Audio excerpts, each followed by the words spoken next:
Well, corrupted file there. All right, we are now joined by former Baylor quarterback Seth Russell. He joins us on 365 Sports with Paul Craig and David Smoke. Seth, thanks for your patience. Appreciate you being a part of the show. What are your thoughts about Baylor, the 3-game winning streak, and who they've become? And is this more what you thought they would be? Oh, absolutely, 100%. I mean, just give credit to those guys that have, fought through just the early adversity, right? Going on the road to BYU and coming out with an L. That could have really derailed a season. With the high expectations of what we had with this team. But these past 3 weeks, I mean, I don't even recognize them, right? I mean, you look at the games before these past 3 weeks. I mean, they're not the same team. I mean, they're totally night and day, in my opinion. They've really come and risen to the occasion, and they've done a great job both on the offensive and defensive side. And I only expect them to continue to progress, for the rest of the season.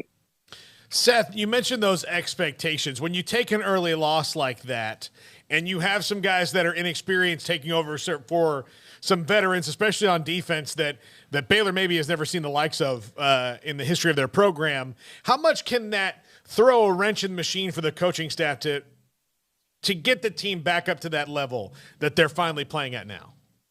Yeah, it all just comes down to coaching, right? And I think just the atmosphere that's built in that locker room right now. I mean, they're going to bend, but they're not going to break, right? I mean, I think that's just kind of the mentality that Aranda and that coaching staff has built there. And hey, we're going to figure out, they figured out what was going on, what was wrong. They made some adjustments. They put guys in the right position. We got some guys back from injury from early in the season. And, yeah, it can derail, pretty early with some young guys, but, I think they really stepped up just on a, maturity level, right? Each game they matured, tenfold than the previous week. And I think they've done a great job of just rebounding, continuing to progress, right? Film work was probably at an all-time high after that BYU game, and they just built off of that moving forward. Seth, what have been your thoughts seeing the progression of Blake Shapen throughout this season? Obviously got a small sample size last year, and that was a really good sample size. But I think perhaps it maybe misled expectations heading into this year because he still didn't have a ton of experience. Now he's got a good deal, more of it. Your thoughts on what you've seen along the way? Yeah, I mean, I've been impressed with him from day one. Right. I think Grimes just being an OC, and he wanted to protect his quarterback early, which I respect that. But now it's to the point where, hey, the gloves are off, right? We're at the last home stretch of the season. I mean, we got into conference play, and, the quote unquote, the playbook opened up a little bit, right? He grew a little more trust. I know the biggest factor, the biggest question mark that we all had coming into the season, at least on my opinion, was, can Shapen still perform at a high level? And what are these receivers? Who are these receivers? Right. And I think each week they've grown and they've come into their own. And now that the playbook is fully open for these guys, and I think just from the standpoint of what Grimes can call, I think he can call anything on that playbook and they'll run it, to almost to perfection. Do you feel like it probably has been frustrating for Blake, or has he shown you a tremendous amount of patience and maturity because he's not able to just sling it around as much as maybe we thought he might do a little bit more? Oh, shoot. I mean, I haven't seen much frustration from him. I mean, he's coming to his own just from, if I were in his position, I probably would have thrown my helmet down a few times. Maybe not, but maybe in the locker room, away from everybody. But he's done a great job. I mean, he's matured so well through this season. It's only going to continue to grow. I mean, just his confidence with Grimes and the receiving core and the time that he has up front to throw the ball, right, work in the pocket. He's done an amazing job just feeling that out. Early on in the season, he'd get flushed pretty quickly, but now he's working it. And just, it's just growing confidence, growing experience there, and just feeling really good with the ball in his hands. And I've been really impressed up to this point of how he's handled all of the negatives that have kind of been thrown his way, and he's just done a great job. Seth Russell, former Baylor quarterback, when you were getting your time, when you were the starter at Baylor, they were in a run of constantly having weapons at wide receiver. Baylor this year has had these young receivers. Josh Cameron stepped up. Hal Presley now seems to step up, and Monterey Baldwin's been in and out. Gavin Holmes has had a couple of electric games. What was that like, you and young receivers trying to get on the same page? Well, shoot, I mean, that all that is built in the off season, right? I mean, I was up there throwing routes every day after our afternoon classes. I mean, it's just the people that want to be great, they're going to work for it. And I mean, I've seen it with these guys just on how, a lot of them are running really crisp, sharp routes. I mean, they're very disciplined in their route running and decision making, and Shapen has done a great job of just getting the ball. But just to grow that confidence, right? I mean, that's just repetition. That's the only way that you can grow that. And, every quarterback and receiving core receiver should be working every single day in the off season so that when it does get to the season, it's just more muscle memory, right? You kind of you can see the receiver, how he's throttling down his body language on where he's going to be breaking, how quickly is he going to get in and out of the break, and you just feel that and you get the ball out on time and get it in their hands. What about him? It seemed like he on occasion can help buy a little extra time. Not a lot. He's not a guy that's going to run for a lot. Had 3 carries, maybe 9 yards in the win against Oklahoma. Do you think the staff has told him, because of the inexperience behind him, including himself, not to run the ball as much? I don't think so. I think he's a very smart player, right? He's a lot smarter than I ever was. I'll just give you that. Just on the running standpoint of things. And so, I mean, he knows that he's the guy, right? This is his team. I mean, he's seen the previous quarterbacks come through and have gotten hurt, and it just completely derails the season sometimes. And I know that he does not want that to happen. And so, in my opinion, hey, when we're, it's third and 4, 3rd and 5, and we're sliding and we're a yard short, yeah, I'm going to be a little frustrated just from my opinion. But I think he knows it's a long game play, right? Hey, we know we're going to go for it on 4th down. We have a really high execution rate on 4th down, but just being able to, avert some of those hits. Now, I'm not a huge fan of the slide just because of obvious reasons, right? Late hits. I mean, your head is, a rubber ball on the turf, and that doesn't feel very good. But I just think he's a smart dude, right? He's an athlete. He's a competitor. I saw last week, right, instead of him sliding, he's diving for the 1st down, right? Because he knows that these games are make or break, and we don't have enough time in the season. All the early keeping you healthy, that's those first 3-4 games of the season.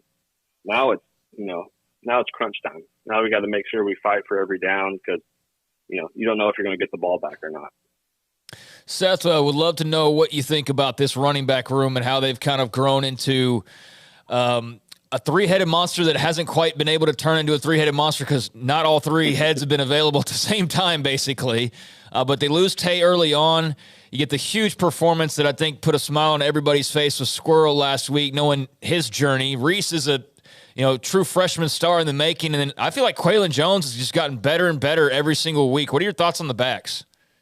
Yeah, no, they've really come into their own as well, right? I mean, the coaching staff has done a great job. I mean, of course, of everybody, right? We had speculation who's going to fill in for those guys that left last year, right? That were Big 12, first team, second team, third team, running backs. And, early on, Squirrel went down, Quaylon went down, and then Reese had to step up. He's had a lot of carries.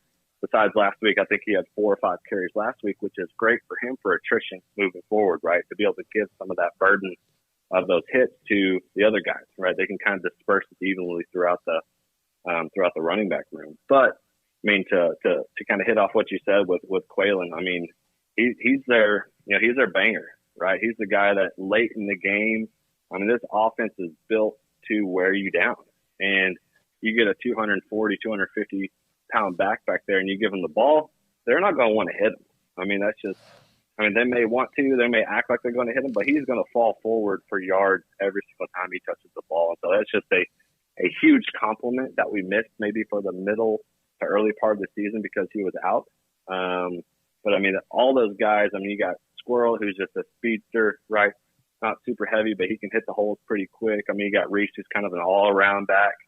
And then Quaylon, who he's more of a one cut, hey, hit the hole, and get some extra yardage whenever, get the hard yards. So I was watching this and knowing you were going to come up and be a part of today's show. I went back. It seems like Baylor, even a little bit under Rule and, of course, in Aranda, they will go for it on fourth down like it's nothing. But then I started thinking, well, that's also what Art Briles did in those Baylor teams back in the day. So in 2015, you guys were 28 of 40 on fourth down. In 2016, you were 26 of 46 on fourth down. And I thought, man, they're going for it all the time now, but it's 22 of 35 even last year when they had a hell of a team, 14 games. Did you go for it on fourth down as much as they do from deep in your own territory? You know, I've been hit in the head a few times, so those minute details are hard to remember. But, you know, I think if we were in that kind of dead zone, right, you know, hey, 40 to maybe the 40, 40 to 40, maybe 40 to 35, we would go for it. But I remember a couple of times my senior year early on, right, Grove, I think it was one of the first couple of games of the season. We get the ball. I think we run it back. On a kickoff, we get it at the 10, 15-yard line. And we go, snap, snap, snap. We get no yards. We maybe get 3 or 4 yards each snap, and then it's 4th and 2. And we went for it without even thinking. And we didn't get it. And I remember running over to the sideline, and Bennett was just like perplexed. He didn't know what the heck just happened. He was like, wait, the defense, like, was there an interception? He was just confused because it was so quick because they just got off the field. But not to go down any rabbit holes, but yeah, I guess the numbers kind of speak for themselves on how we went forward and what our success rate was. You of course, on that staff in 2016 was changed because of the Briles was no longer there, but the staff remained intact. You now see where Jeff Lebby is and what he's done, what Kendall's doing as well. Randy Clements, Phil Bennett, of course, up at North Texas, what Montgomery's trying to get done at Tulsa. Was there any doubt that those guys eventually, when they had not so much their own offense, but as coordinators, would be successful?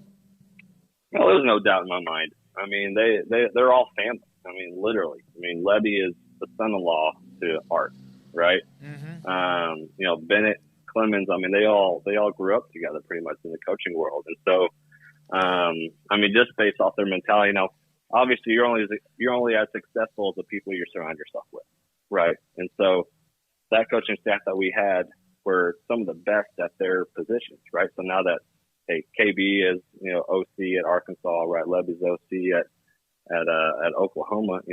I don't know if he's got the right guys around him. I don't know, right? Only time will tell. But I mean, they've done a great job, and up to this point, with just being the first year with Lebby in Arkansas, and then Kendall doing what he's doing at Arkansas, and the guys at North Texas. It takes time, right? And but yeah, I had no doubt in my mind that they were going to be coaching at the highest level in college football. Seth, have you been able to watch Tennessee much? And if so, how familiar did that offense look? Brings back some memories. It brings back some good memories. I mean, just flinging it around and letting those guys work vertically. Obviously, they've done a great job of running the ball. That's a big compliment to that offense, and spreading them out, making the defense decide one way or the other. I mean, whenever I'm in the backfield, when our film rooms, we're looking at, hey, the defense is always going to be wrong. So whatever play we call, we have two options. We're either going to hand it off or we're going to throw it. And you're either going to commit one or the other. You either die by the pass or you die by the run. So, it's cool to see that it's still being very successful. It's still being used and implemented at a high level. And obviously the numbers kind of speak for themselves. Did you by any chance read the article in theathletic.com on Tennessee's offense and what Heupel has done and how his time with Lebby in tracing it back to the Art Briles scheme or offense? No. I haven't. I tell you what I'll do. It's a pay site, but I'll try to see if I can copy and paste it and get it to you. It's very complimentary of the foundation of what was going on when you were there and before you were there at Baylor, and what maybe they've done a little bit to tweak just a little bit with the Tennessee offense. So when you did no huddle, so you knew before the snap, this corner's dead meat, or we're going to get 7 yards with whoever it is up the gut. Sure. Yeah. I mean, that was our game plan, right? We would always tax the best player on the field, right? You kind of think that's kind of counterproductive.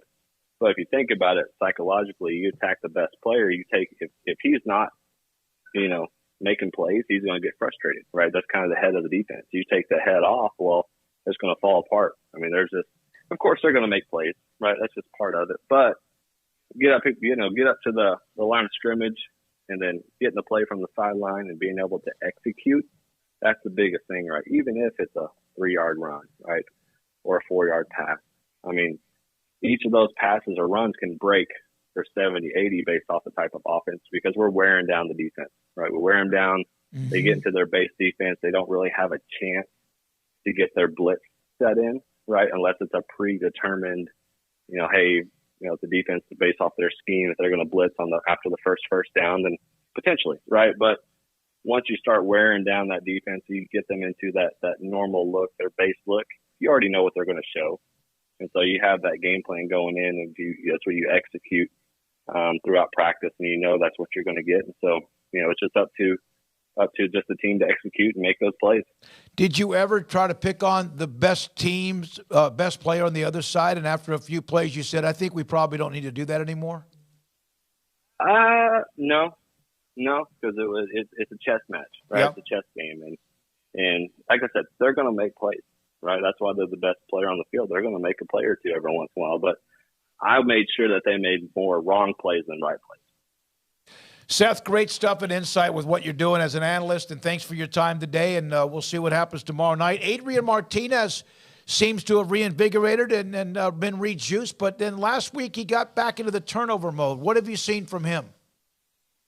I haven't watched a whole lot of him, to be honest, but I mean, he's a competitor, right? Hey, he can sling the ball down the field. Now he may put the ball into danger, right? It's kind of what you've seen and what you kind of mentioned. And so, with our defensive backs and the way that they're playing this year, I think they're at an all-time confidence high right now. Having 5 interceptions 2 weeks ago, having I think three last week, and it's just they're building off that. They're growing, and they're going to put a lot of pressure on Martinez whenever he's slinging the ball around.